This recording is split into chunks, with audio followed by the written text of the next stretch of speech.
خواہش اگر ہم کسی کی چیز اس کی دلی خواہش اس کی اجازت یا دلی خوشی کے بغیر حاصل کریں گے تو یہ بھی چوری ہوگی. اور اسی طرح کسی کا مال اس کی مرضی کے بغیر جاننے کی کسی کا راز اگر ہم کسی کا راز چوری چھپے اس کا سنیں گے کسی کے ساتھ اپنے راز کی بات کر رہا ہے تو اس کی راز کی باتیں سننا بھی یہ بھی چوری کے ضمن میں آئے گا. امتحان نقل کرنا بھی چوری اور دھوکہ دہی کی ایک قسم ہے. اور اگر ہم امتحان میں نقل کرتے ہیں تو وہ بھی چوری اور دھوکہ دہی کی ایک قسم ہے. کسی کو دھوکہ دے کر اس کی چیز ہتھیار لینا بھی چوری ہوتی ہے. اگر کسی کو دھوکہ دے کر ہم یہ کہیں کہ یہ مال آپ کے کسی دوست نے منگوایا ہے تو آپ مجھے دے دیں میں اس تک پہنچا دوں گا، یا اسی طرح کا اور کوئی دھوکہ کسی کو دے کر اس کی چیز ہتھیار لینا یہ بھی چوری ہی اس کو بھی ہم چوری کہلائیں گے. سرکاری وسائل لوٹنا، بجلی اور گیس چوری کرنا اور سرکاری یا نجی زمین پر قبضہ کرنا چوری کی بہترین شکلیں ہیں. اور سرکاری عملات سرکاری چیز جو بھی کسی بھی قسم کی جو سرکاری چیز ہے اس پر قبضہ کرنا، سرکاری اور بجلی اور گیس کی چوری کرنا، بجلی سب چوری کے زمرے میں آتے ہیں. چوری، غضب اور دھوکہ دہی کے نقصانات. چوری اور دھوکہ دہی کے انسان کو جو نقصان ہوتے ہیں ان میں سے چند ایک درج ذیل ہیں. چوری کی عادت انسان کو نکما بنا دیتی ہے، یعنی جس میں بھی چوری کی عادت ہوگی بچوں وہ نکما ہو جائے گا. اس کو کام کرنے کی کام کاج کرنے کی کوئی بھی عادت نہیں رہے گی. چور اپنی عزت اپنے ہاتھوں سے برباد کر لیتا ہے. جو بھی چوری کرتا ہے اس کی کوئی عزت نہیں رہتی اور وہ اپنے ہاتھوں سے اپنی چوری کی وجہ سے عزت کما دیتا ہے. اس سے جرم کی سزا دنیا میں بھی ملتی ہے اور آخرت میں بھی. اور اسے آخرت میں کیا اس کی سزا دنیا میں بھی مل جاتی ہے اور آخرت میں بھی ملتی ہے.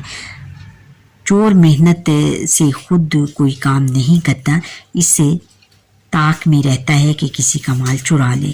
وہ محنت نہیں کرتا، اس کو محنت کرنے کی عادت نہیں رہتی اور اسی طاق میں رہتا ہے کہ کوئی کسی کا مال میں چرا کے اپنا گزارا کروں. چور کو سب برا سمجھتے ہیں. اس برے کام کے اثرات اس کے گھر والوں اور پورے معاشرے پر پڑتے ہیں.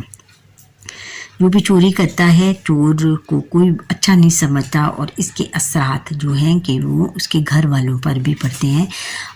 جو بھی اس کو ملے گا وہ کہے گا وہ جی کو چور کا باپ جا رہا ہے یا چور کے بچے جا رہے ہیں، اور پھر اس کا تمام معاشرے پر اس کا اثر پڑتا ہے. اور پھر اس طرح دیکھتے دیکھتے اس کی طرف دیکھتے دیکھتے باقی لوگ بھی چوری کرنے کا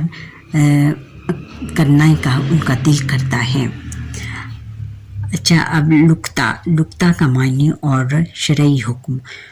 کوئی چیز جو ہمیں کہیں گری پڑی ملے اسے لقطہ کہتے ہیں. لقطہ کہتے ہیں جیسے ہم اکثر بچے یہ کہتے ہیں کہ لبی چیز خدا کی ڈھونڈی، جو چیز ہمیں دے دی ہے وہ اللہ تعالیٰ کی ہے اور وہ ہماری ہے. تو اس کا یہ دیکھیے کہ آگے کیا کہتے ہیں کہ ایسی چیز کو اگر کسی نے اٹھا لیا ہے تو اس کے مالک تک پہنچانے کی ہر ممکن کوشش کرنا اس پر لازم ہے. اگر اس کے مالک تک پہنچانے کی امید نہیں ختم ہو جائے تو وہ چیز یا اس کی رقم کسی فقیر کو بطور صدقہ دے دی جائے. یعنی پھر بھی وہ جو شخص جس نے چیز اٹھائی ہوتی ہے پھر بھی اگر اس کا مالک نہ بھی ملے تو بھی وہ چیز اس کی نہیں ہوتی بلکہ اس کو کسی غریب یا فقیر کو صدقہ دے دینی چاہیے. اگر لطقہ کی چیز کے مالک کی تلاش میں کسی کے مالک کی تلاش میں ضائع یا خراب ہونے کا اندیشہ ہو تو اسے فوری طور پر کسی ضرورت مند کو دیا جا سکتا ہے. یعنی کوئی ایسی چیز ہے جو کھانے پینے کی چیز ہے جس کے خراب ہونے کا امکان ہے تو وہ پھر چیز فوراً طور پر کسی فقیر یا کسی ضرورت مند کو دے دینا چاہیے. لیکن اگر وہ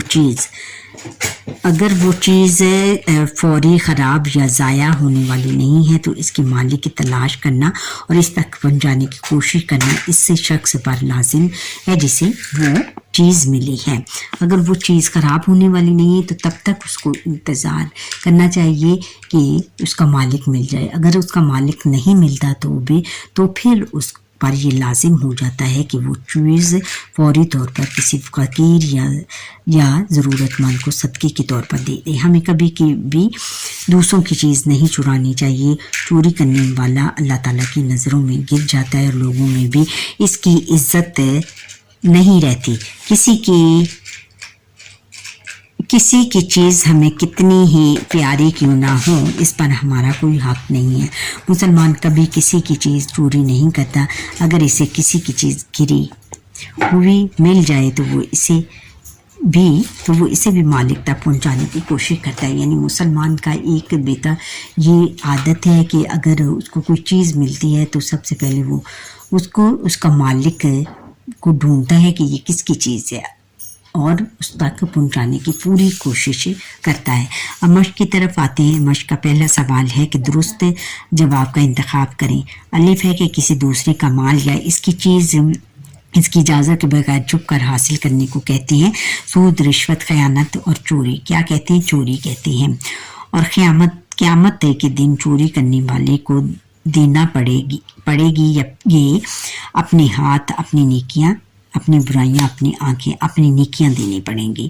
چوری کی بدترین قسم ہے جھوٹ بولنا، غیبت کرنا، سرکاری وسائل لوٹنا، خوشامد کرنا، سرکاری وسائل لوٹنا. جو چیز ہمیں کہیں گری پڑی ملے اسے شریعت میں کہتے ہیں مال غنیمت. ہوائی روزی، اللہ تعالیٰ کا مال اور لقطہ کیا کہتے ہیں؟ اس کو لقطہ کہتے ہیں. چوری کرنے والا گر جاتا ہے چھت سے، اپنی نظروں سے، پہاڑ سے، اللہ تعالیٰ کی نظروں سے گر جاتا ہے چوری کرنے والا بچوں. اچھا، یہاں پر ہی ہمارے آج کے لیسن کا وقت ختم ہوا. امید ہے کہ آپ کو میرا یہ لیسن پسند آیا ہوگا. اگر پسند آیا ہے تو کمنٹ کر کے ضرور بتائیں اور لائک، شیئر اور کمنٹ کریں اور سبسکرائب ضرور کریں اور بیل آئیکن پر کلک کریں تاکہ ہر آنے والا لیسن میرا آپ تک پہنچ سکے. اللہ